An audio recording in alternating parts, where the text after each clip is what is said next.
Good evening, glad you're here. I'm Ted Hall. The face of Knoxville's Local 8 News for the last 3 years hasn't always thought he would end up behind the desk. Went to college thinking I was going to be an FBI agent or a psychiatrist, something like that. But I really, really wanted to be on TV, but I didn't think I could. Despite quitting college, Ted still pursued a career in broadcast, starting out at a radio station in Burlington, Colorado. And I wanted to move to the mountains. That's why I accepted the job. But this was before Google and before you could just look on your phone to see where it is.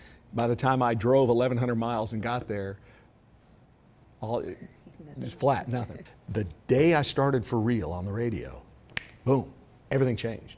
Hall was gaining confidence even after a station in the tiny town of Goodland, Kansas turned him down. 2 weeks later, called me up because another job opened up.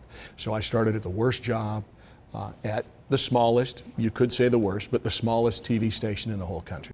Ted Hall was climbing his way up through the business when an 865 area code appeared on his phone. And I called my wife, said, honey, I think we're moving to Knoxville. And she called her mom and said, I think we're moving to Kentucky. I didn't know where Knoxville was. After 18 years in Knoxville, Ted was ready for a new challenge, a network anchor position in Atlanta. But just when Ted's career was at its highest, something changed. When we're down there and doing great, loving it, find out my son has brain cancer. And it changes your life when you go through something like that. It's like a switch flipped. No longer wanted to chase success, no longer cared about being a network anchor, no longer cared about that kind of stuff. I wanted to be happy. What made the Halls happy was moving back to Knoxville, and that is when Channel 8 called.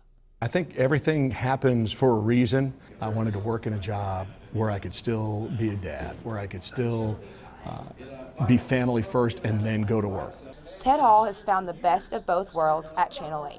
In Knoxville, Celeste Richardson, UT Today.